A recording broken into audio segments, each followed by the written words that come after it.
Hello, time for another Man in Gray book review. Today's book is Hobbes in an Hour by Walther Ziegler, translated from German by Alexander Reynolds and published in 2020. It's 86 pages. This is part of a series of books called Philosophers in 1 Hour. Although some of the books are going to take longer than an hour to read. The one on Confucius is about 135 pages, so most people couldn't read 135 pages in an hour. In general, though, they're basically short books which detail some major philosophers and explains their basic ideas.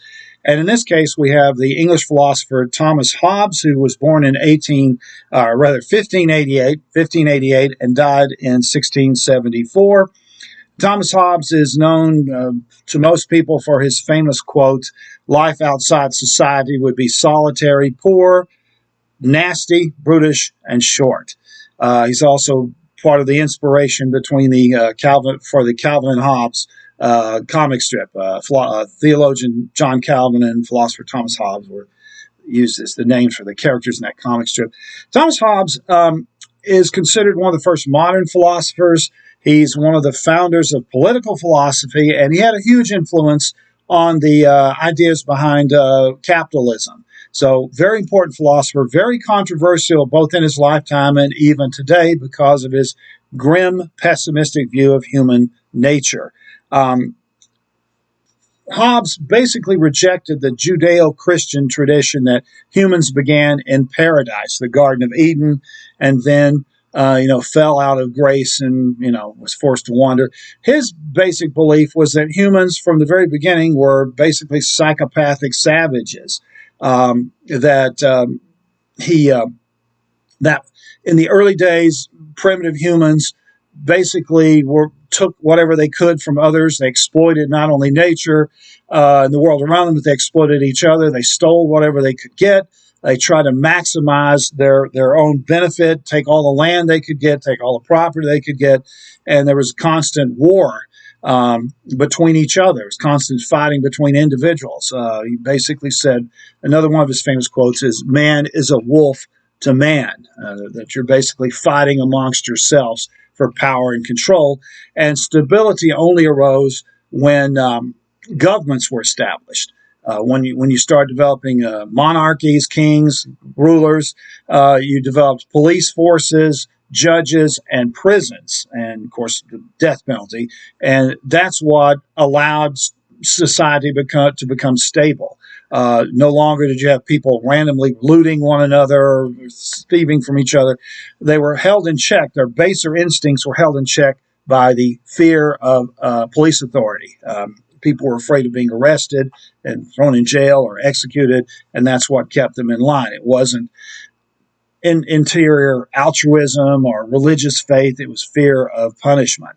And he basically argued that when society breaks down, and when you no longer have a reliable police force or a trustworthy judges, then society descends into chaos, and you have anarchy and violence, civil war, and so forth. And so Hobbes was definitely influenced to a large degree by the scientific method. He was one of the first philosophers to be around during that period.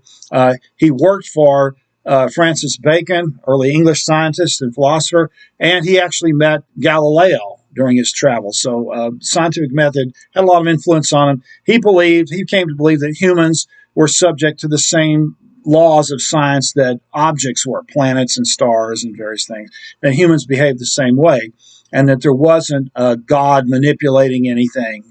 He was an early atheist philosopher, which got him in trouble both in England and in France.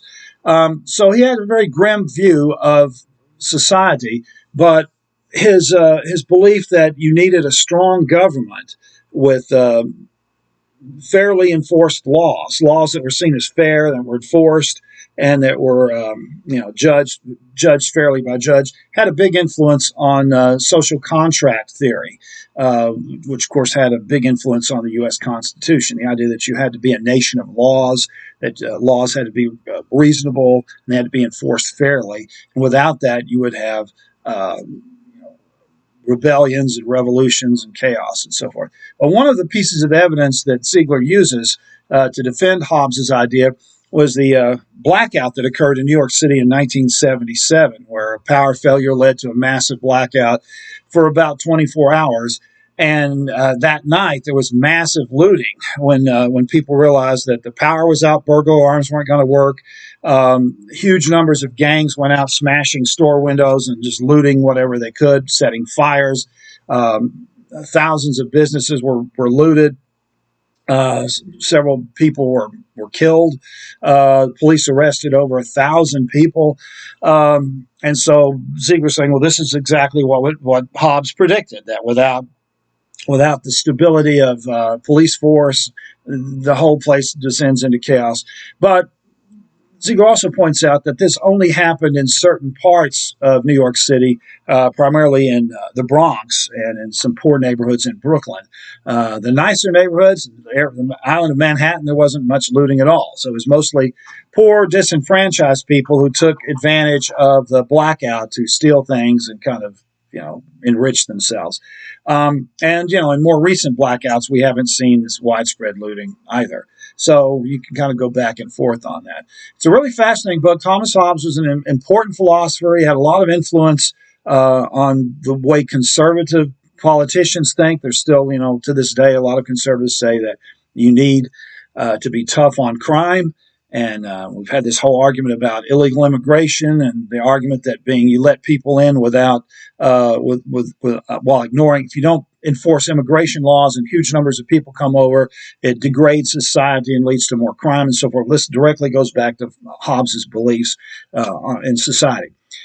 So if you are interested in philosophy and you want to learn more about Thomas Hobbes, his main book, by the way, is a rather long book called The Leviathan, where he puts out his basic ideas. But this is a kind of distillation of his ideas. And again, it's a rather short book, less than 100 pages. And it's very, very well done. And there's little cartoon illustrations of Hobbes and some quotes from his works in this book. So if you're interested in philosophy and modern political philosophy, you certainly should know about Thomas Hobbes, and this is a good starting point. The book is Hobbes in 60 Minutes. The author is Walther Ziegler. This has been another Man in Gray book review. Thanks for watching.